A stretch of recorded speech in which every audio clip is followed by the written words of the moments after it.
நிறைய பேர்த்துக்கு காலில் புண்கள் இருக்கும். ரொம்ப நாளாக பல ட்ரீட்மெண்ட் எடுத்தும் ஆறாமல் இருக்கும். அது ஆறாததுனால காலில் இருக்கிற புண்ணு தானே, அது ரொம்ப நாளாக இருக்குது, நம்மளை ஒன்றும் பண்ணாதுன்னு சொல்லிட்டு அதை நம்ம கேஷுவலாக எடுத்துக்கூடாது. ஏன்னா அந்த புண் வழியாக உள்ளே நுழையக்கூடிய அந்த கிருமிகள் என்ன பண்ணும், திடீர்னு ஒரு நாள் ஸ்ப்ரெட் ஆகி இந்த கால் முழுக்க எடுக்கிற மாதிரி, காலையே எடுக்கிற மாதிரி ஒரு சூழ்நிலை ஏற்படும். அல்லது அந்த கிருமிகள் நம்ம ரத்தத்தில் கலந்து உயிருக்கே ஆபத்தாகக்கூடிய சூழ்நிலை ஏற்படும். ஆனால் இந்த காலில் இருக்கக்கூடிய நாள்பட்ட ஆறாத புண்களை சரியான சமயத்தில் சரியான சிகிச்சை கொடுத்தா அதை முற்றிலும் குணமாக்க முடியும். வாங்க இன்றைக்கி நம்ம வாஸ்குலர் சர்ஜன் என்ன சொல்கிறாரு அதை பற்றி நம்ம பார்ப்போம். நான் உங்கள் அபிமான ortho doctor doctor Saravanakumar. Hi all, I am Dr. Venkateshwar, consultant vascular surgeon at Kumar Healthcare Hospitals, Crumpet. So இப்போ நம்ம பார்க்க போகிற டாபிக் என்னென்னு பார்த்தீங்கன்னா ஆறாத புண்கள். காலில் பார்த்திங்கன்னா நிறைய பேருக்கு ரொம்ப நாளாக வந்து இந்த புண் ஆறாமல் கருப்பாக இருக்கும், சீல் பிடிச்சிட்ருக்கும்.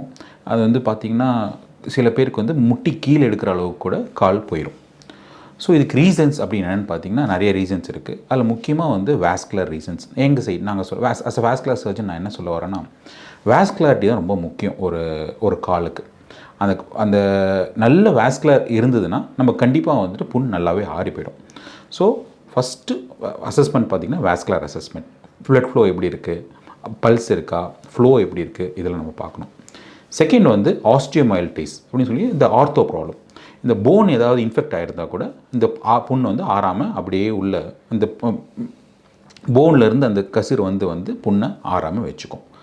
மூணாவது பார்த்திங்கன்னா வீனஸ் அல்சர். நான் அந்த வெரிகோஸ் வெயின்ஸ் சொல்லக்கூடிய அதில் பார்த்திங்கன்னா இந்த அட்வான்ஸ் ஸ்டேஜ் ஆஃப் வெரிகோஸ் வெயின்ஸில் வந்து கூட வந்து இந்த ஆறாத புண்கள் வந்துக்கிட்டே இருக்கும். அப்புறம் பார்த்திங்கன்னா நியூரோபதி,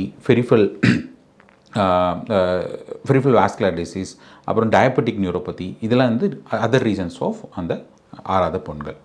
ஸோ வந்து எங்கள் சைட் வாஸ்குலர் சைட் பார்த்திங்கன்னா இப்போ இந்த வாஸ்குலாரிட்டி கம்மியாக இருக்கவங்களுக்கு நாங்கள் என்ன பண்ணுவோம்னா, ஃபர்ஸ்ட் ஆஃப் ஆல் வந்து எங்களோட ஏபிஏ அசஸ்மெண்ட், ஆங்கிள் பிரேக்கில் இண்டெக்ஸ். அதாவது எப்படின்னா கைக்கும் காலுக்கும் உள்ள ப்ரெஷர் டிஃப்ரென்ஸ், ஆர்டரியல் ப்ரெஷர் டிஃப்ரென்ஸ் எவ்வளோ இருக்குதுன்னு பார்ப்போம்.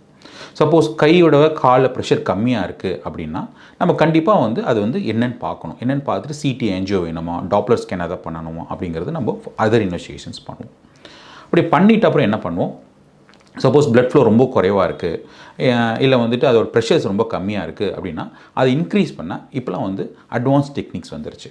பார்த்திங்கன்னா இப்போ ஹார்ட்டுக்கு எப்படி பிளட் ஃப்ளோ கம்மியானால் அந்த ஏஞ்சியோபிளாஸ்டி ஸ்டென்டிங் பண்ணுறாங்களோ அதே மாதிரி நம்ம காலுக்கும் பண்ணலாம். ஸோ அந்த ஸ்டென்டிங் பண்ணாலோ இல்லை ஏஞ்சியோபிளாஸ்டி இந்த பலூன் வச்சு அந்த ஆர்டரியை விரிச்சு விட்டாலோ பிளட் ஃப்ளோ நல்லா வரும், ப்ரெஷரும் நல்லா இன்க்ரீஸ் ஆகும். ஸோ தட் அந்த புண்ணு வந்து சீக்கிரம் ஆறிடும். இல்லைன்னா ரொம்ப நாள் அந்த புண்ணு இருக்க என்ன ஆகும், உங்களுக்கு கால் வந்து ரொம்ப அப்படியே கொஞ்சம் பரவி போய் உங்களுக்கு காலே இழக்க நேரிடும். நிறைய பேர் வந்து இந்த கால் இழந்திருக்காங்க. அதனால தான் இப்போது நம்ம தமிழ்நாடு கவர்மெண்ட் கூட பார்த்திங்கன்னா பாதம் காப்போம் திட்டம் அப்படின்னு சொல்லிட்டு ஒரு புது இனிஷியேட்டிவ் எடுத்து இதை வந்து நம்ம தமிழ்நாடு பூரா நிறைய பீப்புளுக்கு வந்து இது கொண்டு போயிருக்காங்க. அதை வந்து நம்ம குமார் ஹெல்த் கேர் ஹாஸ்பிட்டல்ஸையும் நாங்கள் வந்து இம்ப்ளிமெண்ட் பண்ணிகிட்ருக்கோம்.